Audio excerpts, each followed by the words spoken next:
Every week, the Payne family cuts straight to the real financial story. The one question, Bob, everyone's asking is, are we in an artificial intelligence bubble?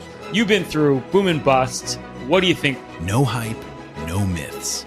Just what actually matters to your money. Does feel very similar to what we experienced in the 90s. Where are we, though? Are we in 1995, 1997, 1999? Listen to the Pain Points of Wealth on the Red Apple Podcast Network. Now, Positively Ernie with Ernie Anastas, a New York TV legend and radio host with great positive stories and interviews. Thanks, Ernie. You're the best. And now, here's Ernie.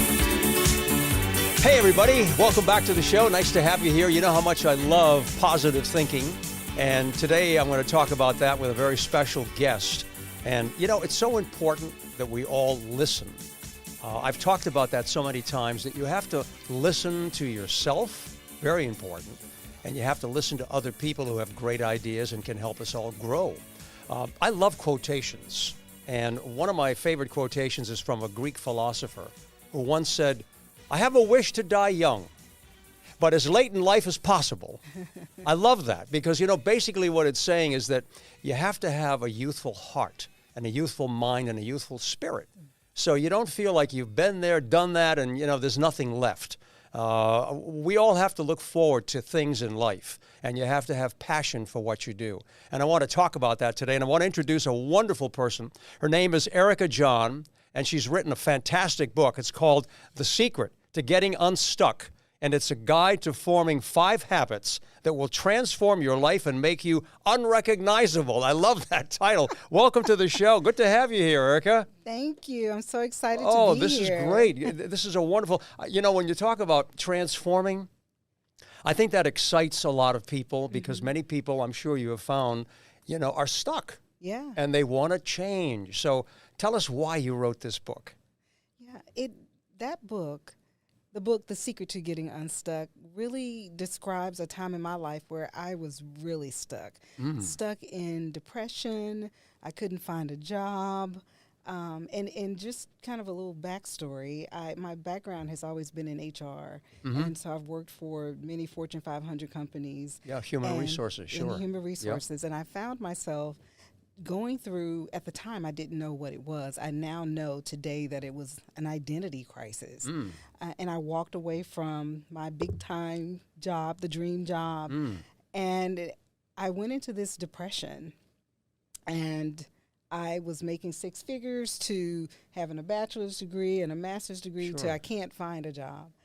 And after going through that, a lot of the things that I put in the book are tools and techniques that I use to get myself out of it. And it was this moment where it's like, what happened to my life? How did I end up here? Yeah. So I know that it's not an uncommon story. No, it's not. I know many people in all different areas of their lives get stuck. You know, Erika, the important thing here that you're telling us is that you personally, you know, had your own experience. Yeah. And you were able to translate that and transform it into something that we can all use. To me, I think that's probably the best thing. You know, there's a great line. It says a critic is someone who thinks they know how to get there, but they don't know how to drive. Right.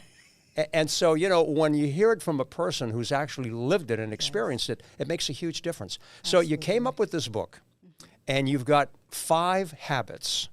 And I want to go through the list. Tell me which one is your favorite. What should we remember first about transforming ourselves and becoming a new person, unrecognizable, as you say? And you talked about identity and negative beliefs, obliterating them. Talk about that. So gosh, it's so hard to choose. If you make me choose, we talk about habits and the importance of habits because I want you to understand the dynamics, the mechanics of habits. If I'm saying, hey, these are the 5 habits that you want in your life.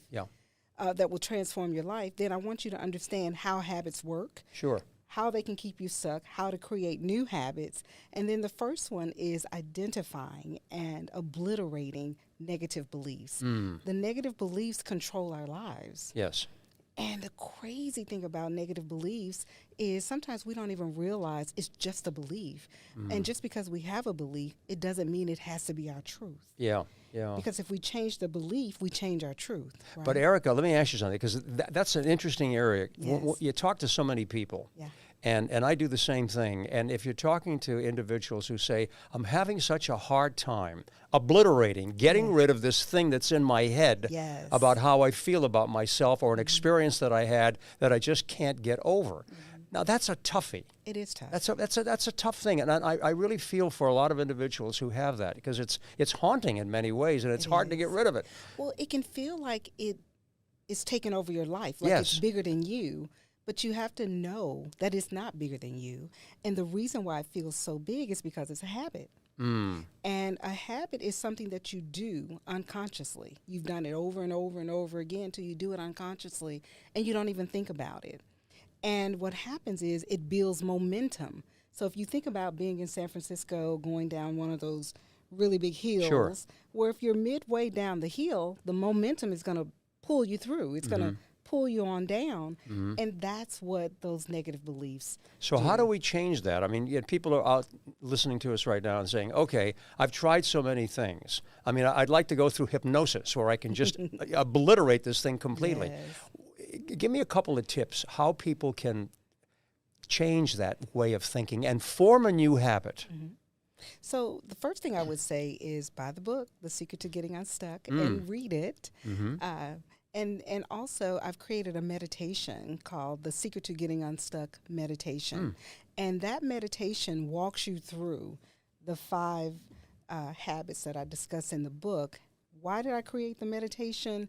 Because exactly what you just said. It's so challenging. It's so tough to do. And you can read a book. You can get the intellectual knowledge about what it's saying. But it's in the practice that makes a difference, that starts to change the negative beliefs. So getting the book, getting the basic understanding, and then using it with the meditation and walking through those steps will help you to identify and obliterate those negative beliefs. And then the next habit is forgiveness. Now, that's a juicy one. Yeah. I'm sure a lot of folks are saying, forgiveness, I have tried it. And it comes back to me over and over again. It's like I want to forgive someone, including yourself, for doing something. Absolutely. And how do you find the strength to be able to hold on to it, forgive, and then forget? It's so good. So I live in Dallas, Texas, but I'm from Jackson, Mississippi. And I have an uncle there. He's a successful businessman. And he told me, I love your book. I've read it. He said, I've been speaking and teaching on it. And people have one issue with the book, just one. Everything else is great. And that is forgiveness. They just have a hard time. And I said, well, the forgiveness is not for the other person. It's for you. It's to let go of the baggage, the mental baggage. Sometimes it impacts you physically, mentally, emotionally. It's letting go of that baggage. So if you can think about baggage, it weighs you down. It does. And then you can think about being stuck in a negative belief and a negative habit. You can see how you go nowhere and you're weighed down in it. Right? You get a good visual of that. Absolutely, yeah. So identifying and obliterating that negative belief, getting to a place of forgiveness where you let it all go and you're freer. And then the next step is getting a vision for where you want to go. Because I've let all of that baggage go in the past. Now where do I go? And so visualizing your future, and gratitude. And I know you are all about gratitude, right? So I created this word. It's called gratization. Gratization. I like talk that. About it in, that's the a nice one. Gratization. How does that one work now? Gratitude and visualization. Right. And so basically it's visualizing your future, how you want it to be, and exuding gratitude. And I just read not too long ago that not only is it a positive attractor, gratitude, but it also has healing purposes too, which is fascinating to me. You know, we're talking about forgiveness and gratitude, and I'm sure that you've come across the same conversation. When it comes to forgiveness, there are many people who will say, "What has helped me is some spirituality in my life," and this is not being religious, if you will. This is just saying, you know what. there's one source. You believe that there's one source for all of everything that we see, including us. Yeah. And we come from the same place, and forgiveness is a big part of that. Because, if we want to be forgiven for whatever we've done, we also have to turn around and have that same act. Do the same. And forgive other people. I think that's probably one of the most difficult things that you talked about, forgiveness. I think that if you have a willingness, just be willing to forgive. Right. You can start to have a shift. Yes. Now, in the book, The Secret to Getting Unstuck, I talk about powerful processes that you can follow through on that will help you with that forgiveness, because it becomes more of an energetic release. Yeah. Instead of, like physically carrying baggage. And then the meditation does a really great job. You know what, Erika? You have to be around people, who have the same mindset. People who are going to be thinking and feeling the same way, so that you can support one another. Yeah. If you're around people who are negative and who are always going to be talking about, the past and being angry with someone, that's going to affect you. So I think it's important, I'm sure, to surround yourself with individuals who are supportive and have similar way of life that you can compare. It's interesting that you said that, because like attracts like. Yes. That's a universal law. I didn't make this up. Right. And so if you're hovering in that negative place, that's what you're going to attract. So as you start to transition from letting go of this negativity in your life, this baggage, you'll start to attract more positive people in your life as well. But I totally believe, I heard this quote, proximity is power. So surrounding yourself, being in proximity of the kind of people that you want to be will have an impact on you as well. It's a lot about a vibe. Now, you and I have never met, right? We just met. Just met. And yet you can tell just from the energy between the two of us that we appreciate each other. There is a sync that's going on here, because you look at someone's eyes. The eyes are the window of the soul. You look at someone's eyes and you look at their expression, and there's a feeling that goes between 2 or 3 or 4 individuals. And I think that that's so important to surround yourself. That doesn't mean judging a book by its cover. Okay, I don't mean to have that being misunderstood. But you know what I'm talking about. I do. And so when you have that feeling, it's a great feeling. And I love talking to you. So I'm looking at your book, New Identity. I like that. Recognizing and shifting, exploring the signs of transformation. Plan of action. I like that. Plan your work and work your plan. Because if you don't do that, right, if you don't work it, it's not going to happen. That's right. So you have to have a plan. Now, look, tell me about this. This is, pardon me, this is a book that adds to it, The Secret to Getting Unstuck, and it's a journal. It's a journal. So tell me how this, because all these pages are blank, so we got to fill in the blanks here. Tell me about the journal and how that works. Well, as I said, with The Secret to Getting Unstuck, you get the foundational understanding of the content. Once you get the meditation, which you can get that on Audible, well, then you need a journal to take your notes in, because this is not just a regular sit and be quiet kind of meditation. It really is doing deep work, and it has prompts to help you identify what are those negative beliefs. It has prompts to help you work through forgiveness, and you're going to want to take notes. And it's like a purging. So that's what the journal is. And I like aesthetics, right? Yeah. So if I have this beautiful meditation and this beautiful book, The Secret to Getting Unstuck, and then I have the beautiful journal, it's just like a collection. Yes. And there's something powerful about handwriting. Yes. And seeing your own handwriting and looking at the words, it's different from the audio. You can hear it, but I have found that that's very important to me. I was told many years ago that, one of the things that we lack, that we don't have from, let's say, our parents or our loved ones, is handwritten information or notes. Yeah. That we have a photograph or we have a memory and so forth, but very little handwriting. Yeah. And I got a book one time, and I started writing down a lot of thoughts to leave for my children. And I think that seeing it in my own words is powerful. So this is what this journal is supposed to do. Again, you have to have the discipline, right? You got to have the discipline to say, if you don't have the desire to do any of this, it's not going to work, right? It's just not going to work. Yeah. And you continue with where you are. You continue living that habit, that cycle. I think you have to get to a threshold. And that's where I was with finally stepping out and writing this book.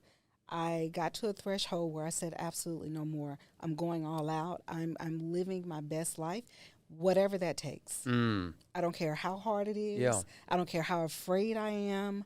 I'm doing it because doing it and taking the challenges and maybe even the struggles is better than staying stuck. Yeah, exactly. I'm sure we both agree that that's the key here. Making sure that, if you're going to embark on this journey, that you have to really want it. It's like about anything in life. If you have the desire, if you have the passion and the commitment to doing something, it's going to happen. If you're just, kind of soft about it, it's not going to develop the way you want it to. And that's the key, is finding that feeling inside you that says, I want to change. I want to make a difference. Decisions determine destiny. When you make a choice, when you make a decision, it takes you someplace, doesn't it? So you've worked with a lot of people, and I'm sure that, some success stories, people that have come back to you and said, you know what, you really helped me. Your book, your counseling, all the work that you've done. Tell us about a couple of quick stories about some of the people that you've worked with and helped and the kind of feedback that you've gotten. I like to hear stories like that. Yeah. Working in HR, I've worked in HR 20 plus years now, and I've been able to marry my coaching abilities in my HR role. And I find that employees who are problematic at work, either performance behavior or attendance issues, there's something deeper there. They're stuck in some area. And so I've been able to coach them out of that to become high performers. There's one lady, she was a nurse. I work at a hospital and medical school in HR. Sure. And she was really stuck, and she was angry, and she was upset, and she felt like her leaders were doing her wrong, and her coworkers were out to get her. And we had one conversation, and I gave her this example. I call it my Kool-Aid story. I think that may be my next book, and I don't know if Kool-Aid is still in business, but I think I'm going to call it the Kool-Aid story. And I told her that story, and we talked about what she was going through, and within a week, she said, I am taking the nurses or the management exam, whatever it was. She did that, and then she ended up getting another job as a director in another smaller hospital. Great. And she said, I just wanted to say thank you. Isn't that nice? Wanted to say thank you. Yeah, and that makes you feel good knowing that you've changed, even if it's one life that you've touched. And you've touched many more than that, that's for sure. I mean, a lot of lives that you've come in contact. By the way, you were working with Tony Robbins, right? You were part of some kind of I was a life coach, yes. A life coach for Tony Robbins. That must have been exciting. You learned a lot from that? I did. A dynamic personality, and his concept is great. Yes, I've always been a fan, and I've learned so much, and I'm eternally grateful. You know what, Erika, one other thing, too. I think we need this more than ever. I mean, you see it and I see it. There's so much negativity out there. People are not kind to one another. There's a lot of anger. And it really bothers me that I see that. And I as an anchorman for so many years, I've seen the worst and the best of human behavior. Yeah. And when I see the best, it makes me feel good. And unfortunately, we're seeing a lot of negativity out there. And it's not just me. I think a lot of people that you talk to will agree. I mean, it's just a mood that has permeated almost every part of life today. We need to turn that around. Yeah. Talk a little bit about that, why it's so important. Yeah. My mission is to shine my light as bright as I can, to be the best version of myself that I can be, because I believe that's how you change the world. I can't go and say, hey, you better be nice, you better be kind. It doesn't work. Right. But if I can be a light, if I can be an example, then hopefully someone would say, I'm in a low place, but I really want to be like that. Yes. I want to be better like that. One of the stumbling blocks that I have found, and I'm sure so many people agree, a lot of writers like yourself, and that is if you let your ego, and there's a lot to be said about ego. We need to know who we are. We need to understand and have respect for ourselves and make sure that we honor ourselves. But there's a difference between that kind of honoring and respectability that we have for ourselves to pass on to other people, and being so egocentric and narcissistic that, you really lose sight of the reality of what really is happening, because all of this stuff is temporary, Erika. It is. The material world, I mean, there's nothing wrong with working hard and trying to achieve whatever it is to support yourself, your family, and to be a giver and give to charity. That's a good thing. But if it becomes everything in your life, then you've lost it. You've lost it. No luggage racks on a casket. Nothing's coming with you. That's right. You have to understand that. Which gives you a level of freedom. Yes. Right? Yes. That I don't have to, because we start to think this is who I am when it's not. We're so much more than that. Yes, I agree with you. If you are thinking eternal, right? So absolutely. Internal, eternal. I like that. That's a good phrase. So if you were going to give good advice, I usually ask a lot of my guests this. If you were going to give some advice to a newborn baby coming into the world, and they could write it down, put it somewhere, you could put it there, and they would look at it at a later time in life, what would be, a nice piece of advice that you would give a newborn and say, this is what I want you to think about and practice in your life? What would it be, Erika Jon? Oh my God, that is such an amazing question. And I would say to always live your best life, to always be the best version of you, and to find things that make you happy and not be so consumed with what other people think. Enjoy your journey. Enjoy your journey. Yeah, enjoy your journey. Be the best you that you can be. Absolutely. And you are the best. I love this. Okay, it's called The Secret to Getting Unstuck, and a guide to forming 5 habits that will transform your life and make you unrecognizable, by Erika Jon. What a delight to have you here. And I also like the fact that you've added a nice journal, which is complementary to this whole thing. It really works well. Congratulations on all your good work. Keep up the good work. Will you come back again sometime so we can talk some more? Absolutely. I like hearing positive stories. Erika Jon, you're a delight. Thank you. Thanks so much for joining us. My pleasure, okay? Thanks for joining us, everybody, and we'll see you next time right here.